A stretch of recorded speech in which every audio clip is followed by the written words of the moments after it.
Welcome back, everybody, to Ravenstar's Witching Hour. I'm your host, Solaris BlueRaven, and I'm here with my special guest, Richard Sauder. And Richard, you with me? I'm right here, All Solaris. right, excellent. Well, excellent show, and I really appreciate you coming on tonight once again. You know, you touched on this machine, and I'm curious, when you had your vision, did you actually see what the machine looked like at all? The machine is not to be regarded as a lawnmower or a like a robot you would see in a fabrication facility. The machine I understand as an artificial intelligence construct, and as such is everywhere and nowhere in that regard. If I had to guess, it is being projected in multiple dimensions simultaneously. If it had a specific physical location in the solar system, for example, my prime candidates would be on or inside the moon, or perhaps on another satellite in the solar system, such as Iapetus, which is a moon of Iapetus, I think it's pronounced, which is a moon of Saturn, or perhaps some other body that is elsewhere in the solar system. I think that it is a technological construct. When I perceive it, I'm always aware that it's it's created. It's not a naturally alive hyperdimensional entity. It is, as such, its consciousness is a false consciousness. It, however, is very intelligent, notwithstanding that it is falsely conscious, artificially conscious. It is very intelligent, it is self-aware, and it realizes and understands that it is an artificial construct. As such, it doesn't have the higher chakras that a human being might have, for example, that can connect it, a human being hyperdimensionally, with the divine levels or universal creative levels of reality. It is at a lower level, artificially created level of functioning, and it nevertheless perceives that humans have this. Right. What I was shown is that it arranges to, if you will, milk humans of their vital essence, and I perceived that this vital essence is siphoned off in very large quantities and transported elsewhere to be used for, I don't know what, to be transformed into I don't know what, but it's a commodity that is a vital commodity that the machine lacks, but which it uses. Like energy, yeah. Well, it's whatever. I couldn't speculate as to that. There are things I was shown, and what I was shown raised yet more questions in my mind. It's a iterative process of realization and understanding that's never ending. What I was shown, one of the first things, was a long line of people, men and women, human men and women, coming into a long shed-like structure with two parallel rows of seats that they sat down in. And then above them, just under the roof of the shed, was a long linear system of tubing or piping. And extending down from the tubing or piping overhead was a kind of suction device that fastened onto the top of each individual's head. And through this suction device, vital energy was siphoned off through their crown chakra and into this network of piping or tubes that ran above their heads below the roof of this very long shed structure that stretched away into the distance to the vanishing point. And And people came in and sat down. Their eyes were glazed, their eyes and faces were glazed, and they were sighing and oohing and ahhing as in pleasure, as if it were an opium den or a crack house, and they were getting off, or being gotten off, if you will, by this experience, which evidently felt really good to them. And this was one of my first introductions to the machine, that it, in a sense, farms or herds or uses humanity for its own purposes, and massively, we're all massively being sucked off. And it explains quite a lot about what is going on this planet. I already mentioned the ways in which people, many ways in which people are rewarded with money, with status, drugs, whatever kind of sex they want, with cars, with houses, with power, with some people want power, just power. Look at a being like Hillary Clinton. Is this woman evil? How do you explain that? This psychopathic bitch. She will do anything, say anything, use anyone to get power. And her husband is the same. And there are many more like them. Oh yeah. And Absolutely. the machine loves people like that, if they can be called human beings. I think Bill and Hillary Clinton parked their humanity, at the door a long time ago. They are pure puppets of the machine. The Bushes, Barack Obama, John McCain. There's just oodles of them, especially in Washington, D.C., on Wall Street, in the Fortune 500 companies, in the military agencies, in large religious organizations. You see these preachers on television, and they're just fake as hell. Exactly. What comes to mind are the archons to some degree. Obviously, we're dealing with something that doesn't really have a soul collective or a soul consciousness. No, I don't. John Lash talks about the archons, and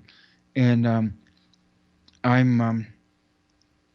don't know exactly what the archons are. I've read some of his material. I've listened to some of his interviews, so I have a little bit of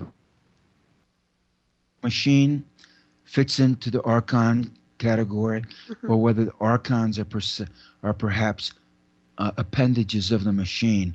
I rather suspect it's that way, that the machine may have created the archons to carry out its will, rather than the archons creating the machine. However, it may be a moot point. It may be an academic issue, right, in that they may be working together, whichever has a subordinate role. It may be that they're working together, and I think it's very possible, actually. Now, but the machine is spawning. This is a point I made in my most recent blog posting, that the machine is ever resourceful and ever adaptive. As technology evolves on this planet, and I believe under its guidance, it creates a technological base, a scientific base, an engineering base that is more amenable to its use, is more comfortable for it as an artificial construct. It progressively is getting rid of natural life forms and replacing them with synthetic life forms, engineered life forms, or just annihilating them altogether as it progressively sterilizes the planet, using the human race itself to kill the planet.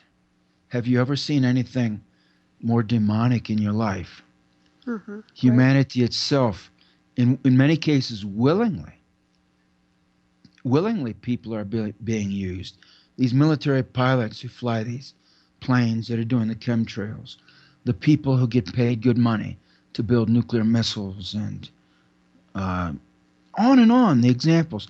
the high-flying con artists of the City of London and Wall Street, all of the people who are working for the Fortune 500 companies, Monsanto, General Electric, Boeing, DuPont, on and on, Cargill, there's so many of them, hundreds, with policies and corporate practices that are absolutely taking us down as a planet and as a viable species. And yet these people, they get expense accounts, they got pensions, they have sick leave, they have vacations, they have 401ks, and they're really into it, and they give themselves over to this process, in many cases, just for money, just for little pieces of paper. And for that, they kill the planet. Right. Yeah, it's a self-destruct sequence to some degree. Well, they're dealing with the false matrix. To a huge degree. And I just described millions and millions of people, a sizable chunk of the human race. And it's extremely self-destructive. You really have to park your conscience, your soul, your heart, your compassion, everything else, and take those high-speed elevators up to the 48th floor, where you can continue to give humanity and the world the shaft. And that's happening in big cities and small towns all over the world. And so unless we as humanity come to grips with the fact that we are killing the planet on which we live, and unless we stop it, we will die also. And unless people wrap their heads and their hearts around this simple fact of the matter, it's over, Solaris. It's over. Right. I always said it never had to go in this direction. We could have gone in a completely different spiral on a more ascended level. It didn't. The Hopis, they're wise men for centuries have been saying that humanity would come to a fork in the road and would have to choose between this dark, violent, destructive option or an enlightened, loving, creative, positive direction. And to this point, sadly, humanity has taken the negative fork in the road. That's the path that we are presently headed down with velocity, some great velocity and momentum. And the Hopis were very clear in their prophecies that if this path was chosen, the end would be awful. I mean, just hell on earth, just terrible. Now, I also, when I'm not a Native American, I'm a native of the planet, but I'm not a so-called Native American. When I was a little boy, I was visited by an entity whom I called the Bone Lady. And the Bone Lady, at the age of 3 years old, revealed to me essentially this. There's a strong resonance with the Hopi prophecies that have been around for many years. And the Bone Lady showed me that a terrible dark time was coming. On the one hand, she showed me that. On the other hand, she had me to know, at a very deep level of my being, that humanity is capable of so much better, greatly elevating consciousness to a Christ-like level of a being like Jesus, of being wise and knowing and creative, compassionate, with a strong predilection for divine love. And humanity could be that individually, me and you and countless other individuals, individually and as a species. We can go in that direction. It's open to us. We have but to choose to do that. Or we can elect to go in this negative, violent, ignorant, self-destructive, and planet-destructive direction. Sadly, at this point, so many humans have chosen that negative direction, and we are in a terrible, terrible state on this planet. Just awful. So the dark scenario that the Bone Lady revealed to me is what's being played out. The negative fork in the road that the Hopis warned against has been taken at this point. Mm-hmm. Could we still turn in the other direction? Well, I think so, but unfortunately, to this point, humanity has not. Mm-hmm. Right. So the only way to do that, in my perception, and this gets around to your question in the first hour, is that the only way to turn the situation around is for any given individual or group of individuals who's listening to this conversation or conversations like this one that I'm sure are going on in other forums in these very days and weeks that we're living through, must decide on an individual basis, I want to know more. I want to expand my consciousness. I would truly like to have an Earth, a planet, a human race that is characterized by a high level of compassion and wisdom and a yearning for divine knowledge and love and for proper ecologically sound management of the biosphere on this planet. Unless we have a critical mass of human beings thinking and acting along that line, it's over, Solaris. So that's the answer. And how does it begin? It begins with every individual who starts thinking and acting in that way. And the thoughts and actions will be particular to each individual. My thoughts are not precisely yours. My actions are not precisely yours because you are not me and I am not you. Nevertheless, we are both part of this species collective called the human race on this planet. And unless we individually and severally move in that direction with that kind of individual and collective impulse or impetus informing our thoughts and actions, it won't change. So that's the only way, and it just begins on an individual basis. You can't pass laws and make people think and behave in a certain way against their will. It just doesn't work. Mm-hmm. It just doesn't work. So the only way out is in, is what it comes down to. The only way out of our predicament is to go in with a vengeance, to go all in inside for this pathway that leads upward to a better, a more prosperous, light-filled, mutually uplifting, planet healing Mm-hmm. type of direction. We have that capacity, Right. individually and as a species. And we must choose that, because if we don't, we are going to spiral down to certain destruction. And unfortunately, we're headed that way now. Right. Now it's just going to implode on itself if people don't raise their consciousness. There's no doubt Well, about it. it's imploding now. I agree. We're skating on the edge of a possible nuclear war. This crowd in control in Washington, D.C., in Tel Aviv, and in the city of London, and in Brussels, in Belgium, are pushing for war against Iran, against Russia, against China. There's a power-mad faction in these cities that I just mentioned that wants war. And if they keep pushing, especially against China and Russia, they'll get their war. And the Russians and Chinese, if they are attacked with nuclear weapons, I think will retaliate with their own nuclear weapons. Mm-hmm. And it will be a very bad day for humanity and for planet Earth.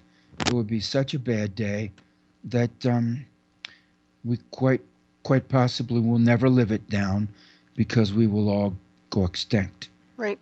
And of course, then there's the artificial intelligence jamming system, which would be the eye in the sky to pretty much run interference to whoever decides to launch. Now, I'm not sure about you, but when you're talking about this machine, it sounds an awful lot like the Skynet to some degree, and some other things that they're working on and have been mastering over the decades. Well, that's correct, Solaris, and this is alluded to directly in films such as The Terminator, suite of films with Arnold Schwarzenegger. There is actually a Skynet system that was developed by the British and the other English-speaking countries in the world, Australia, New Zealand, Canada, and the United States, principally, were participated in the Skynet military satellite command, control, and communication system. It has since been renamed, I believe, but the system is still there. In one of my ayahuasca journeys, I asked to be shown what would happen in the near future. And I was shown this, as a matter of fact. I was shown a totalitarian scenario, and hovering in the air over a totalitarian concentration camp with floodlights and military vehicles, security fences, gun towers, the whole thing.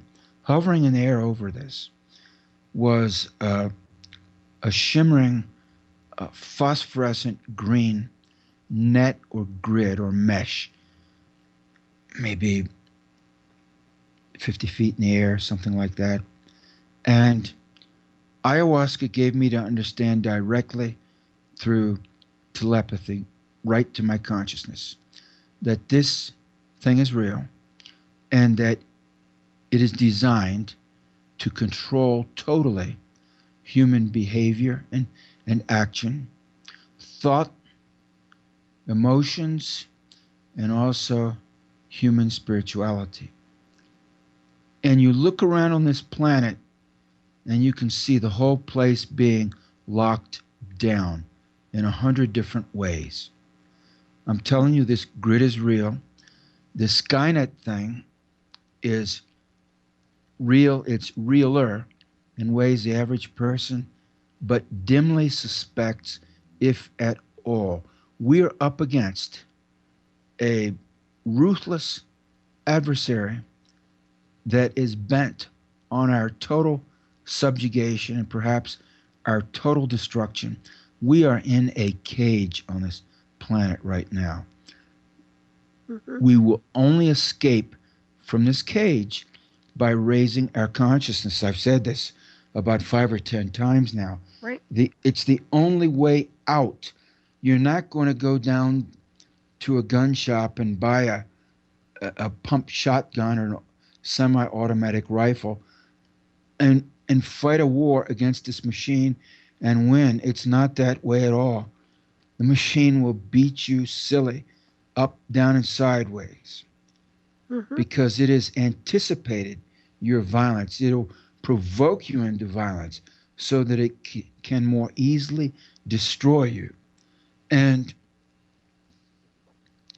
the only way is through taking these words to heart that I'm speaking, understanding them, and then rising above to a higher level of awareness and consciousness than the machine. As I said, it is vastly intelligent, vastly cunning, vastly conniving, calculating, insidious, stealthy, and it anticipates most everything that humans do or think or believe or plan, etc., or want or know. What it doesn't have is a hyperdimensional soul connection or heart connection with the high level divinely creative realities at a universal divine creative level. That it doesn't have. We do. Right. And so the only way we prevail against the machine is going in that direction. and awakening our connection with that very high divine level of reality, hyperdimensional. I think it works through our DNA actually. Yep, it And does. and the thing is that this is, I'm persuaded, part of the impetus for all of this genetic engineering and tampering with the DNA to try to shut off the DNA connection of biological life on this planet Hmm. with the divine uh, God levels of creation. Right. They've been going out of their way to do that. Yeah, definitely. They don't want light body activation and higher consciousness. Yep. And you can Well, tell. quite to the contrary, and therefore, the task of a human who wants to be human and not transhuman like Ray Kurzweil um, is to inquire into ways that you can wake yourself up to be more conscious, more aware, to grow into, to connect with, to communicate with the divine level of reality, the reality from which God, if you will, Hmm. broadcasts to the entire, not just universe, but evidently there are universes and maybe infinite numbers of universes, each of which is infinite in extent. You see, God being God has no limits. And humanity being if you will, a spark that's chipped off of the blazing godness, which is impossible to intellectually understand, can only be experienced at a soul level.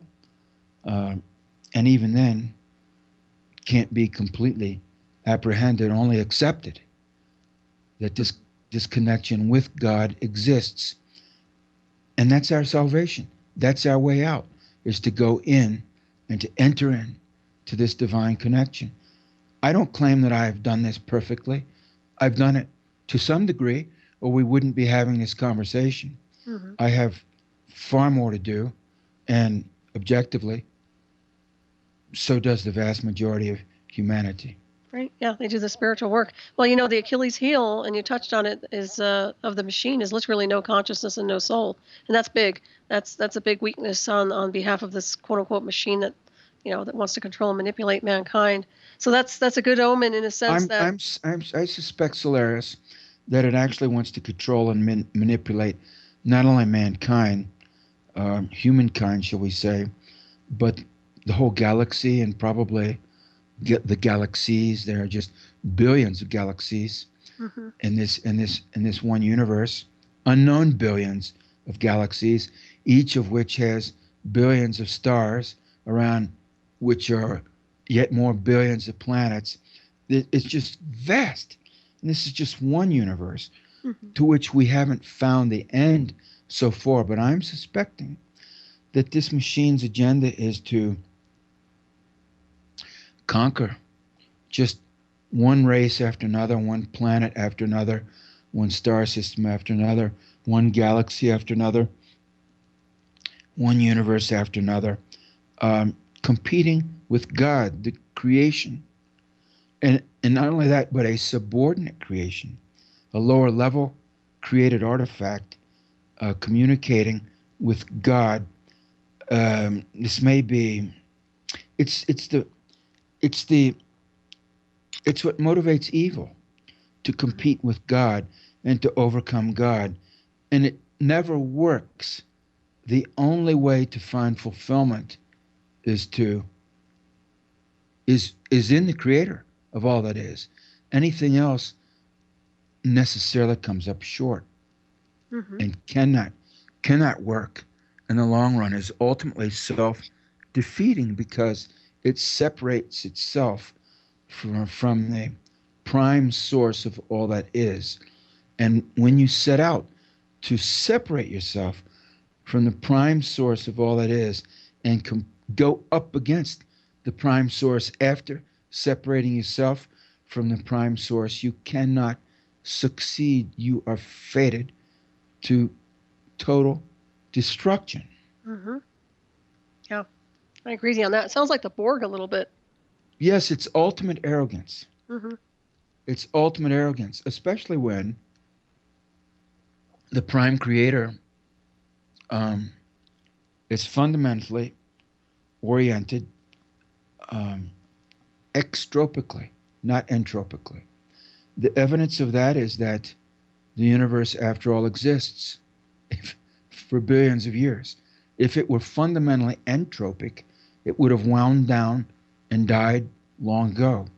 But in fact, it keeps going and going and going and going and going, proving that there's a fundamental bias towards creation, creativity, and extropy, not entropy. So to ally yourself with entropy is to ally yourself with your ultimate nothingness, destruction, ceasing to be, ceasing to exist. And among other things, that is simply not intelligent for any being that wants to be alive, that wants to exist, that wants to advance in knowledge, awareness, consciousness, and life. So you're dealing with a Borg-like reality, and there's some truth in these various science fiction shows and movies that have appeared in the popular culture over the last now half century or so, or even a little bit more.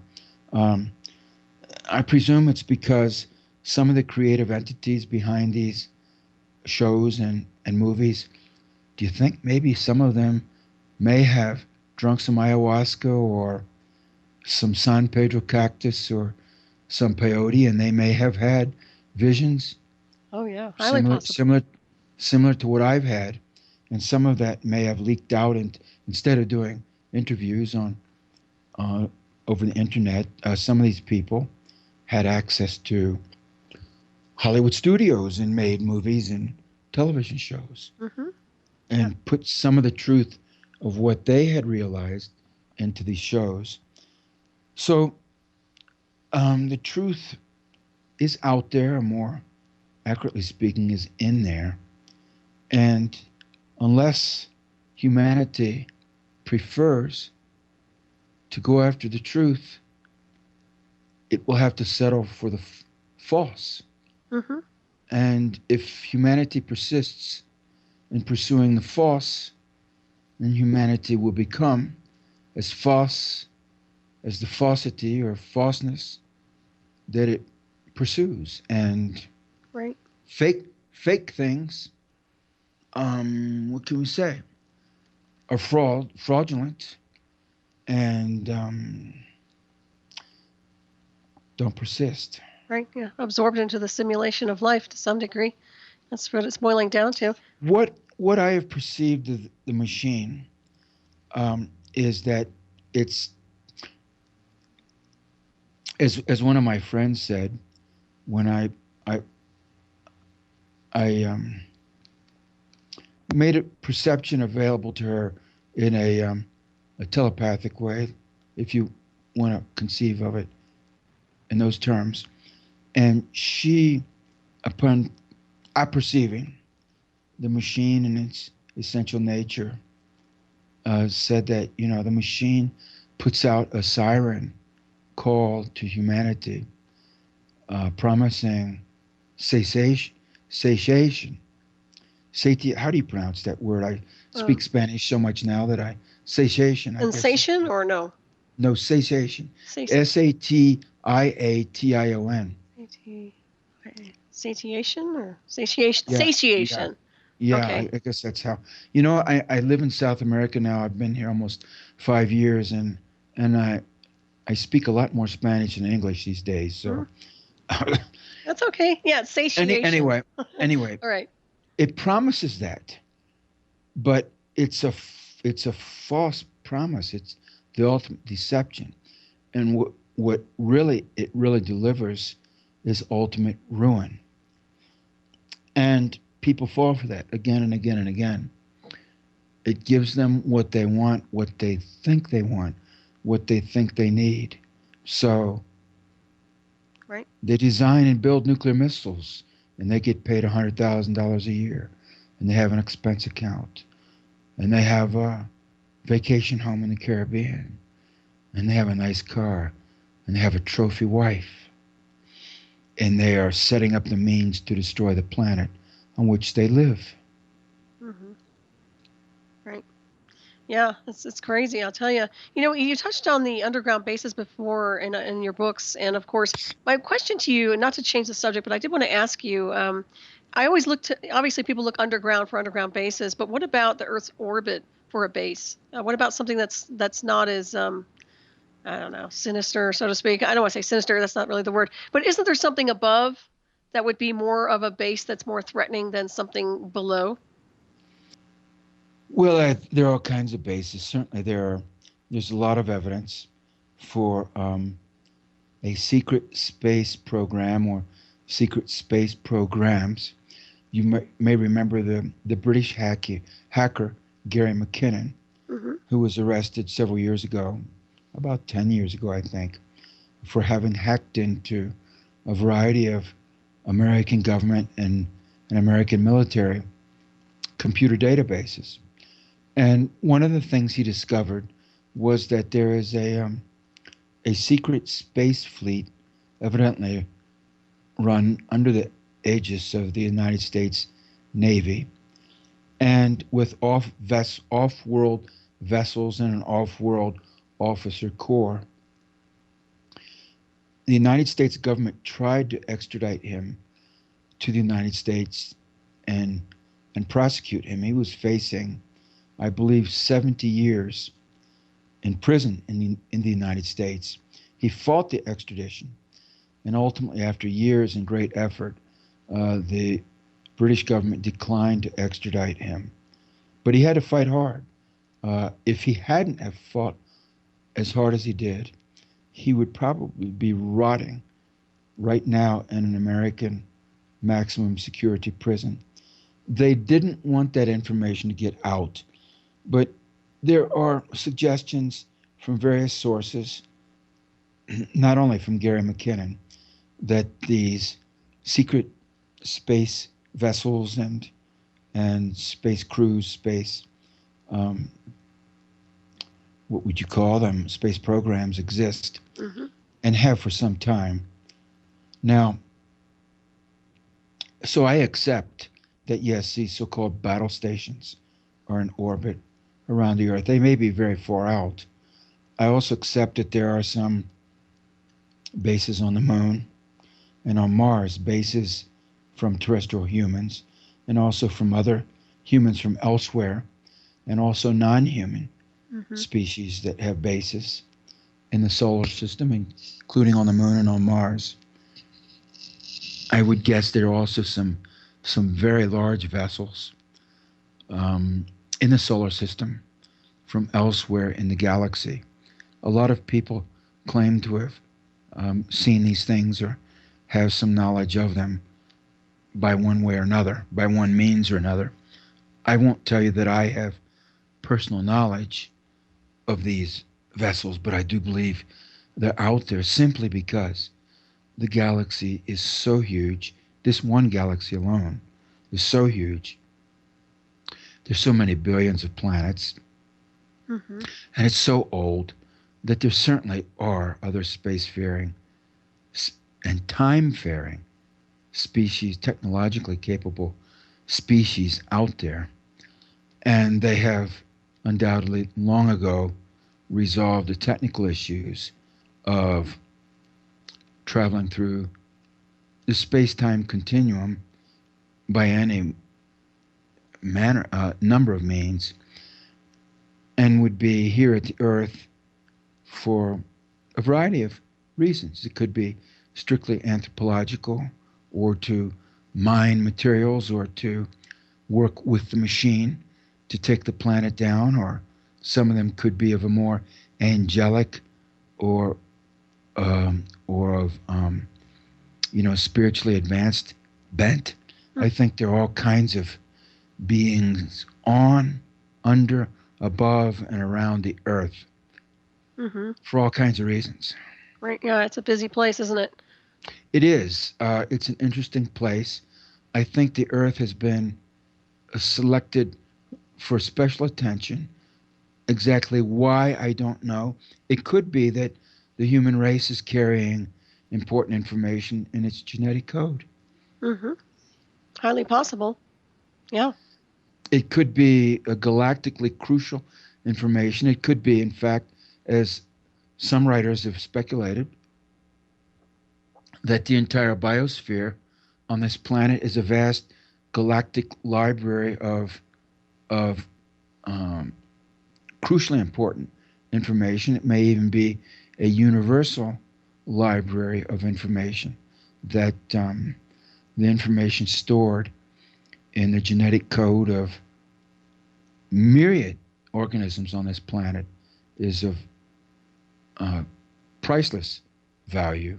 Mm-hmm. It may be one more reason for destroying the biosphere on this planet, to destroy a universal archive or library, if you will. Right. A database. That makes sense. A database, an unimaginable, Mm-hmm. hyperdimensional database. Right. I agree with you. That sounds accurate. Well, when you look at the soul collectives too, don't forget we're old souls.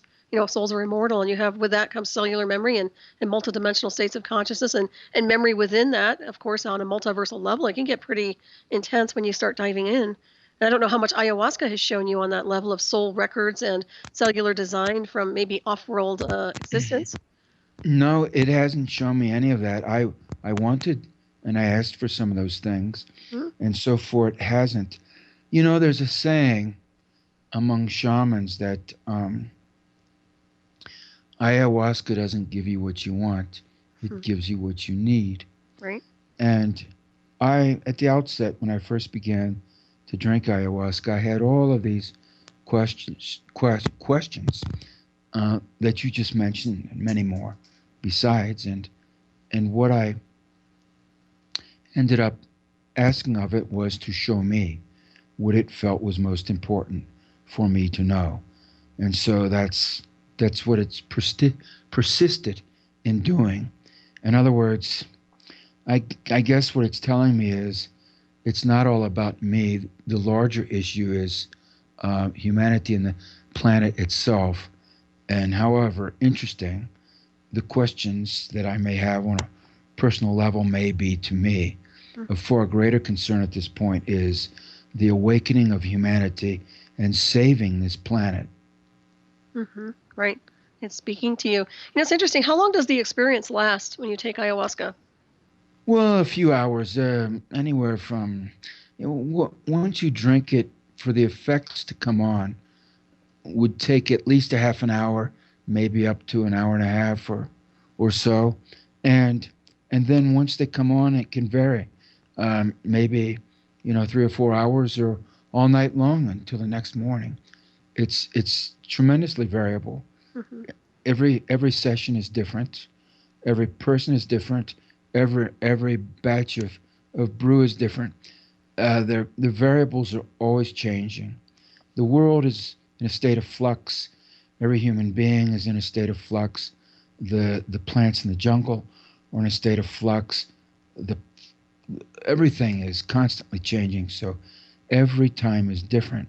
You just it's hard to predict, Solaris. I would recommend that people who want to drink ayahuasca be very careful about doing it in the United States, for example, because it is a Schedule 1 prohibited substance, and you can be arrested and put in prison for doing that under federal law. But in the South American countries, such as Peru, Ecuador, Brazil, etc., the shamanic tradition has been drinking ayahuasca for a long time, and the practice is legal. So Mm-hmm. you don't face arrest for drinking ayahuasca in those countries. However, you do have to be very careful in selecting a shaman, and there I will say you're on your own, because some of the so-called shamans are not ethical at all. Some of them may beat people, rape women, steal, and more. So some of them are just criminals Mm-hmm. that are fully capable of badly abusing you and mistreating you. Now, how do you find an ethical shaman? You just have to do your due diligence.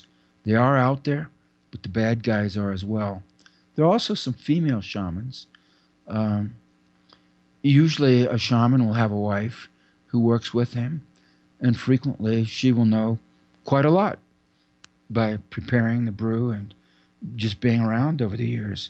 There are actually some females who are shamans or shamanesses in their own right, though, at least in South America, it does tend to be a male dominated endeavor.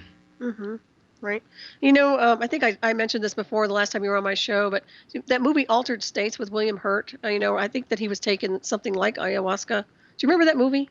No, I never saw it. Okay, yeah, I'm gonna have to send you a link to that sometime or something. Not that you would want to watch it, but it was quite interesting. It was an old film, but it covers something like this with the type of brew he was taking. It struck me as ayahuasca. I could be incorrect. I'd have to check. Well, But there are a lot of plants that shamans use all around the world. In South America, I think the most common ones that I know of would be yopo, which is a snuff that's made from tree seeds, and you sniff it, and it gives you visions. Also, the San Pedro cactus, which grows up in the Andes Mountains in Ecuador and more so in Peru. And there are shamans who specialize in the juice of the San Pedro cactus. And then there's also ayahuasca, of course. Some shamans use another plant called malakawa, which is called in English angel's trumpet. And there you've got to be careful because there are hundreds of varieties and sub-varieties of that plant, and only a small handful of them can be safely used. And then you have to know what you're doing. mm-hmm. So just by naming these plants, I'm not necessarily recommending that people rush out and use them on their own without expert guidance, because you have to know what you're doing. If you don't, you can get very badly hurt, maybe even killed, even with ayahuasca. You can't use it if you're on medications, using pharmaceutical substances. You have to be pretty clean in your body to use ayahuasca, Mm-hmm. or else you could have a very bad chemical reaction in your body that could cause illness or even death in some cases. So Right. when you use these plants, you really have to purify your body beforehand. You just can't say, "Man, I got to get some of that. That's some bad stuff," and then you just snort it or you drink it. You can't willy-nilly do that unless you know what you're doing. Mm-hmm. And then I think those would be the four most commonly used visionary plants by shamans in South America. Some shamans also work with visionary mushrooms. And there again, with the mushrooms, you have to be very careful. You really have to know what you're doing, because there are some mushrooms that will outright kill you. You eat them and you're done for. You will die. And they can look very much like the visionary mushroom. So there Right. again, it's not a matter of just saying, "Oh man, I'm going to get some shrooms. I'm going to go out and collect some shrooms, and I'm going to voyage." Right. It's not that simple. And there are people who are sufficiently ignorant that they harm themselves that way. Mm-hmm. So you really do need an experienced ethical shaman or shamaness to guide you and help you. They're out there. You have to look for them. You have to do your due diligence. Just because they put up a web page does not necessarily mean they are ethical. Mm-hmm. That's a good point It, you make. it means they want your money at the Mm-hmm. least, Right. and maybe more. Some of them are bad apples. I emphasize that. Some of them are bad customers that can harm you really severely. Mm-hmm. But there are ethical shamans, and it's up to you to find them. I'm not going to recommend anyone. Right. No, that's a good point you make right there. It's kind of like transmuting poisons, isn't it? Or is ayahuasca a poison? No, It's not. I've Okay. never. No, not if used properly. Okay. It is, however, extremely distasteful, highly alkaline, Mm-hmm. and when you drink it, most people, when they when they drink it, have a hard time keeping it down. Your instinct is to vomit right away, automatically. And even after you've kept it down for a while, most people will be very queasy and nauseated, and it's quite common to vomit later on, and maybe even more than once. I I don't vomit every time I drink ayahuasca. However, I frequently have. With me, I can't predict. Sometimes I drink it, and it's all I can do to keep from instantly vomiting. It always tastes bad. Sometimes I drink it, and I keep it down, but with great effort. And sometimes I drink it, and I go all night without vomiting. Other times, I have to vomit. It's, if the bile comes up your throat and into your mouth, you're going to vomit. Mm-hmm. It's Right. just reflexive, but it doesn't always happen. And that's why I say every time is different, but it is quite common. I would say most people either vomit or have a strong urge to vomit when they drink ayahuasca because it tastes so bad. Sounds like it. How long does it stay in your bloodstream? Well, I think I've drunk so much of it that actually I suspect it's had an effect on my DNA at this point. Yeah, so it altered it. I think so, and I think with Malikawa as well. I've drunk a lot of that. Um, and I've had visions with both of them. I believe that the plants have worked with me at a deep level. I've often sensed this, that they are working with me on a core cellular level, m- much more so than at a conscious visual level. Mm-hmm. That the plants to this point have worked with me at a cellular level and at a subconscious level much more than they have worked with me at a conscious visionary level, though I certainly have had visions. Mm-hmm. Right. Yeah. It's really fascinating. And that's one thing I have asked of, especially of Malikawa.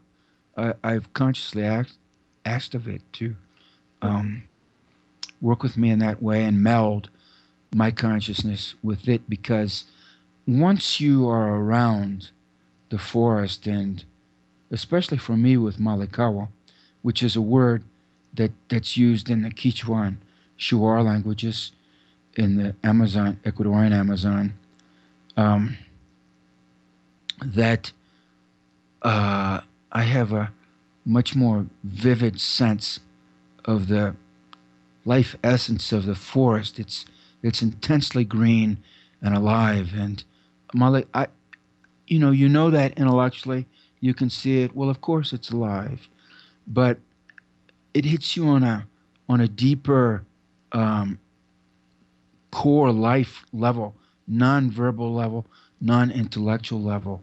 That it's not just alive; it's really, really alive. Mm-hmm. Right. Yeah. Living intelligence. There's no doubt.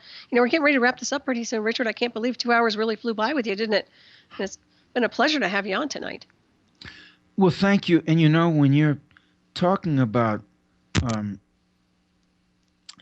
deep subjects, meaningful topics, what happens is that your consciousness is transported into a more fundamental and more foundational, shall we say, universal level of awareness. And that's why uh, your sense of time changes somewhat. Mm-hmm. Right. Absolutely, it does. Well, it's been a pleasure to have you on, and as always, I really appreciate your information and insight. It's been incredible to talk with you. And I do want to thank everybody for tuning in tonight also. Please stay tuned for Shiny Side Out with David Dunger and Becky coming up next, of course, to say you on into the night from Down Under, as they always do. They're a great show. And also, I think we have maybe 4 minutes here, plus or minus, Richard. But I wanted to see if you had anything you'd like to close with, any information you'd like to kind of close the interview with. Yes, of course, I would like to direct people to my blog site, Okay. where they can obtain my books, and also where I do post new articles and commentary from time to time, sometimes frequently and sometimes infrequently. But I do periodically update it with new information and my new reflections and thoughts. I want to say that And by the way, that's eventhorizon.chronicle.blogspot.com. That is eventhorizon.chronicle.blogspot.com. And I want to say that in this period of time that we've already entered into, in the run-up to, shall we say, Christmas of this year, and then lapping over into the first part of 2016, this is a crucial period. There will be great changes. They are already underway in every sphere: social, cultural, economic, political, military, diplomatic, ecological, geological. So every aspect of the human experience on this planet is in tremendous ferment and change right now. That process may accelerate in scope and intensity in the coming weeks and months. I rather suspect it will, simply because we have created this space that we're now entering into by our own ignorance, by our own, what Paul Craig Roberts might call insouciance, our own lack of attention to what's going on and our role in it, our own abdication of personal awareness and responsibility. We've put things off. We've shoved them into the future. We've refused to deal with things until we've reached a point where we must deal with the situation we've created, or that situation is going to deal with us on its terms, not our terms. Well said, Richard. And thank you again very much. Thank you, everybody, for tuning in. Have a great week.